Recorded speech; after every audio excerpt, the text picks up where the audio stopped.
you can do something to help make your favourite tree become a little bit more noteworthy.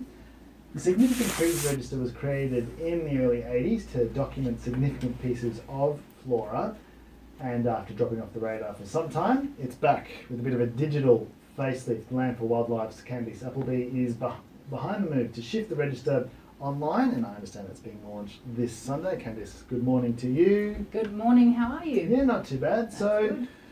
Tell us a little bit about what this register is actually about for people who are hearing it for the first time. Yep, no doubt. So the register, like you said, was conceived in 1982 to mark the National Year of the Tree, which is pretty exciting, and that was launched by National Trust and Greening Australia.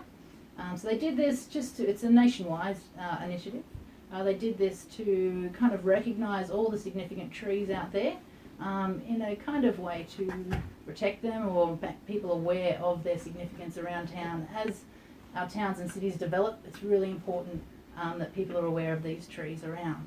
So this is a national register. It is indeed a national register. But so it does include some local, Central Australian and Barkby trees? Well, yeah, so every state and territory has their own somewhat register. National Trust manages all of them except for the territory. So we've taken on board managing the register for the Northern Territory.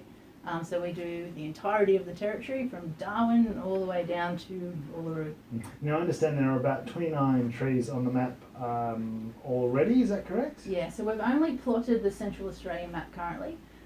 We're a non-for-profit initiative, so we're pretty much just going on a wing and a prayer at the moment. So we could basically just do the Central Australian region because it's quite simple. We can access all those trees really easily. We're currently looking for some more funding so we can venture a little bit further north. And tell us a little bit about, I suppose, the process of digitising these records. Okay, so initially the register was in 3 folders, covered in dust, just a bit of writing and some photos. So I got them all out and I went through them, and back in the day they didn't use GPS too often.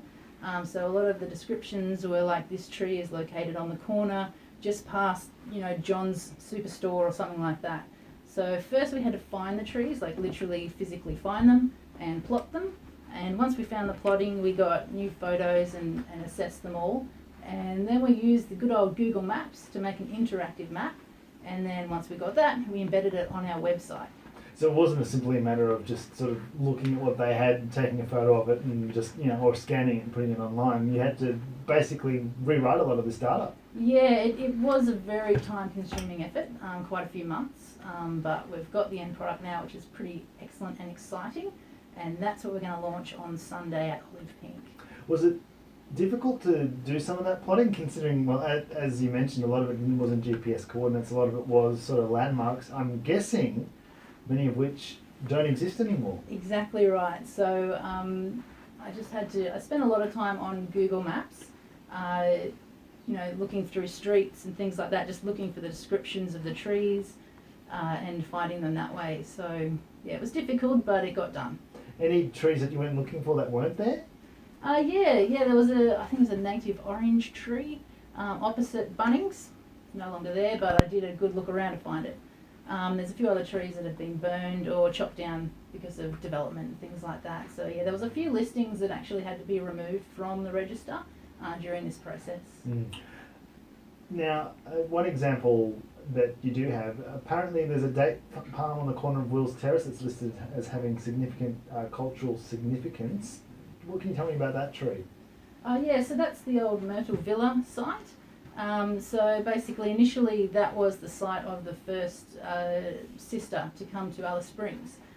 So she had a little hut there, and the plant was planted out front, and then as time has progressed, the hut or the villa got demolished, which made way for a mobile service station, and that has since been demolished as well, and now we just have a big vacant lot with the big date palm standing up. So but the date palm has, I suppose, survived all these demolitions? It is still standing, yes. So what actually makes a tree significant? Well, basically we have a category of significance, so there's 11 different categories. So as a nominator, which can be anybody out there that can see a tree and just goes, I want that to be registered and acknowledged. If it fits into any of those categories, you can put a nomination form in, The categories are quite diverse, so we've got things like habitat, age, size, cultural, location, so there are quite a few different places you can put your significant trees, and yeah. And what actually happens when a tree is marked as being significant or on this register? Yeah, okay, so it's a bit of a process. You fill out a form, you nominate it. Land for Wildlife will go out and do a physical kind of assessment. We'll check out the tree, take some photos, plot it, measure some bits and pieces, and then we'll take all that information to the Significant Tree Committee, and they have the final decision about whether or not it qualifies for the register. So once it's on the register, we plot it in there on that map. We send a letter out to the nominee saying, you know, good on you, you've got a tree on the register, and then it's made public. And does that afford that tree any legal protection in the future? Unfortunately, the register does not hold any legal legislation whatsoever. So in the Northern Territory, unlike most other states, we don't have any specific tree protection laws. So if trees fall in national parks, heritage listed sites, ARPA sites, things like that, they're protected. Otherwise, there is no protection. So basically, if a tree makes it onto the register, it makes it more of a public awareness of the tree, and that can kind of help in a way if there is development kind of planned for an area. The public does have that opportunity to approach the Development Consent Authority and say, look, there's this tree on that site, we'd like to consider that. So no real sort of concrete protection, but it does in some way let people know, hey, this tree's here and is significant. And sometimes planning can go around it. It can. So it's not a legal obligation, but at times there has been times where the Development Consent Authority has then demanded the developer work around the tree or protect the tree in some way. And you're actually inviting people to make submissions? Indeed, all the time. So if you see a tree that you think is significant, we have a nomination form on the website. So just go onto the website, it's the Land for Wildlife website, and click on significant trees, download a form, fill it out and send it on back to us. And that's right across the territory? All of the territory. Keep us busy. Indeed, and make sure. And do people have to, I suppose, give you things like GPS coordinates and it the would like? be very, very handy. But if they can't find them, they don't have a GPS or anything like that, a really good description is great. And then we can then go find it and do the GPS. But if you have a mobile phone, it's really easy to do GPS plotting. You can download free apps. So it does really help, but not essential. And of course, the register being launched this Sunday, what's going to be happening to celebrate the launch of the register online? Yeah. All right, so on Sunday at 2 p.m. at Olive Pink Botanic Gardens in the little kind of visitors centre there, we're going to be launching the official website and the interactive map. So we're going to have a little afternoon tea and a little bit of a launch, a bit of a presentation. So it's a good opportunity for people to come down, learn about the register, grab a nomination form they can have to nominate anything around town, have a bite to eat, free cake and coffee, who can complain?